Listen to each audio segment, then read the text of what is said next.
of learning how to code is to put the theory into practice. So let's start with the very first exercise. Let's open Atom Editor. What you can see is the welcome screen. Besides Atom, we also need an Atom plugin that will help us to easily see the changes that we're providing in code. It's called Live Preview, and we need to install it by Googling it. So let's type Atom Live Preview in the web browser, open the first link, and click Install.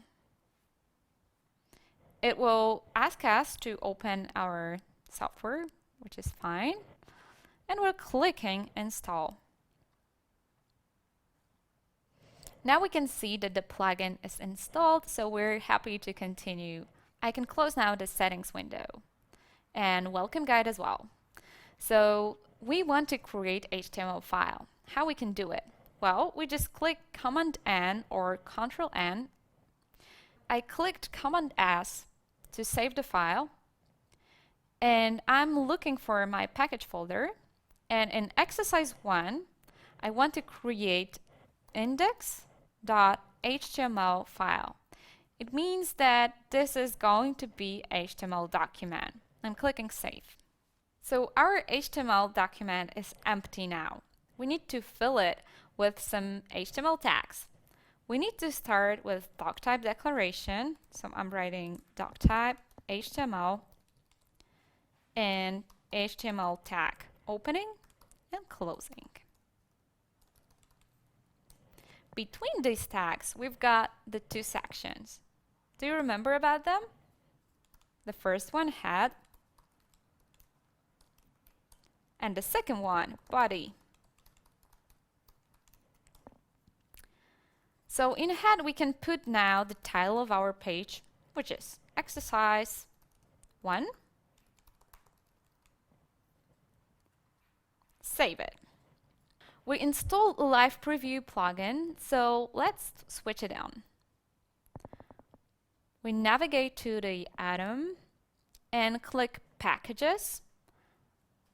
Look for Preview HTML. We click Enable Preview. And now the window is open, and on the right side you can see our website. It's empty now because there's nothing written in body. But if we write, for instance, hi there, save it, it will automatically generate all the changes we made. So it's much more easier for us to see what's happening on the web. But we want to use some HTML tags. So let's wrap this hi there text with H1. H1 stands for heading of the first level. We can have a couple of headings. The next one is the H2, so heading of level 2. And we can write this that welcome to the course. Of course, we need to close the tag, and you will see on the right side that we have a bigger heading and a smaller one. What about putting a paragraph here?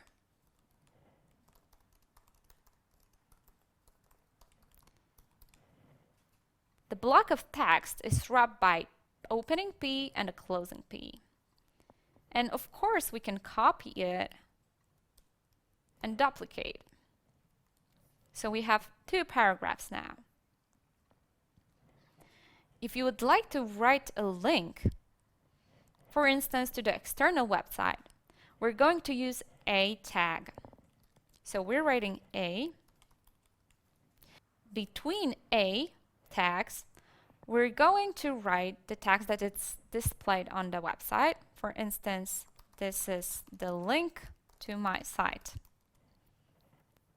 You can see that it's not happening yet. We need to define an attribute for a tag. Attribute is something that appears just after the name of the tag, and for a we have ref, And in ref, we put the address of the website. For instance, I'm adding my Instagram. I'm seeing that the link is underlined in blue color. This is the default style added by the web browser. And if I click it, I'll be on my Instagram. To get back to your website, just click Command S in the index.html window. So we're now back on the website. To easily navigate through code and easily read it, we can wrap all the elements of the line codes displayed here. So we click View. So it would be much more easy for us to write and read the code. So we have the headings, paragraphs, we've got the link. What about displaying a list on our website with bullet points? Every list begins with the opening tag. UL stands for unordered list. So we are opening and closing it. And of course, we have the elements of the list. So for instance, HTML, CSS, DevTools. What you can see is that every element of the list begins with a bullet point. If you would like to change it to numbers, we need to apply a different tag, which is OL, that stands for ordered list. And suddenly we have the numbers.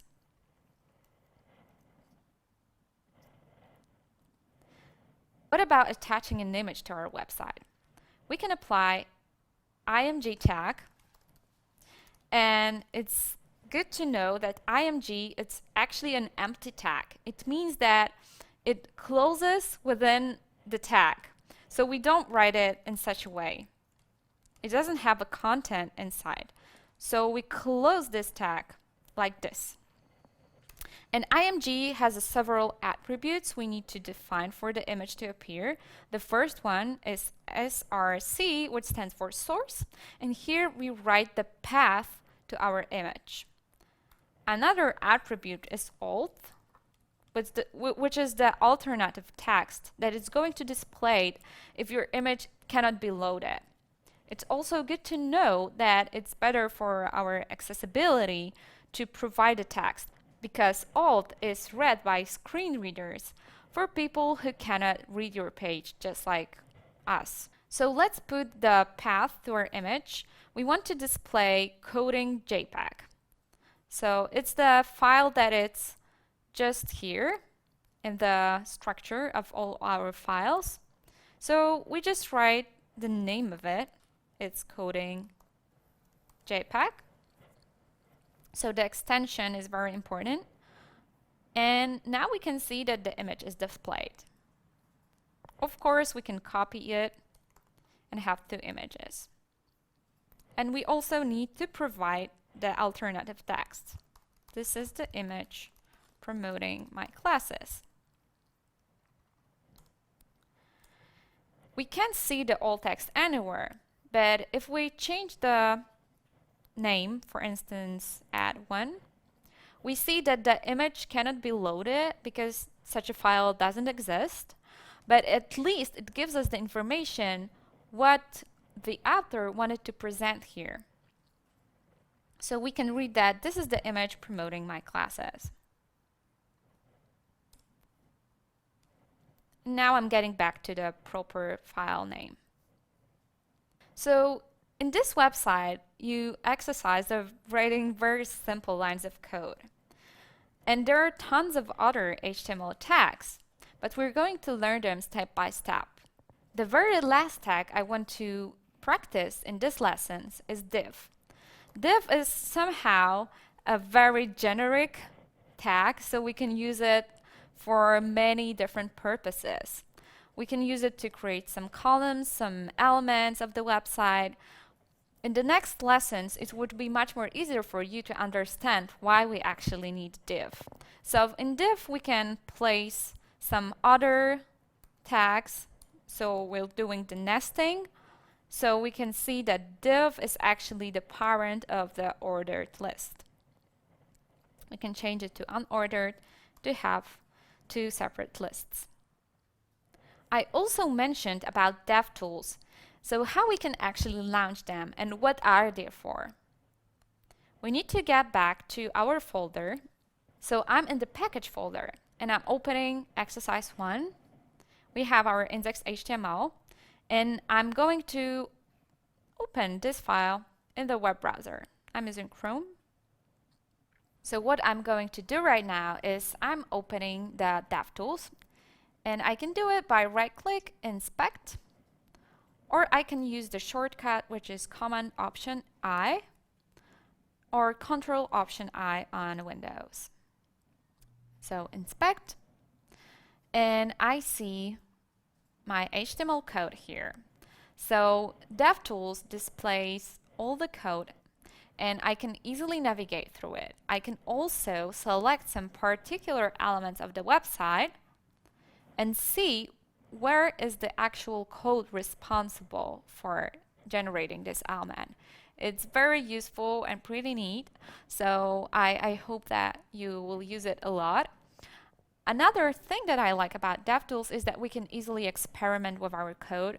For instance, I can remove some elements, I can change the text, and I can also add some new things, like 2 paragraphs. But the very important thing you need to remember is that all the changes we do are kept in the local file. So actually in the local storage of the web browser. So if we refresh the session, or if we refresh the website by clicking Command R or Control R on a PC, you'll see that the website gets back to the previous state. This is why we didn't take all the changes made in DevTools and we didn't introduce them in our HTML file. So if you would like to do something different with this line of code and place it, for instance, hello, to keep it for longer, you also need to get back to Atom Editor and change it as well here. So I'm saving, getting back to the web browser and refreshing, and I have this hello text replaced. DevTools are also very useful when talking about styles, but we're going to get into it in the next lesson.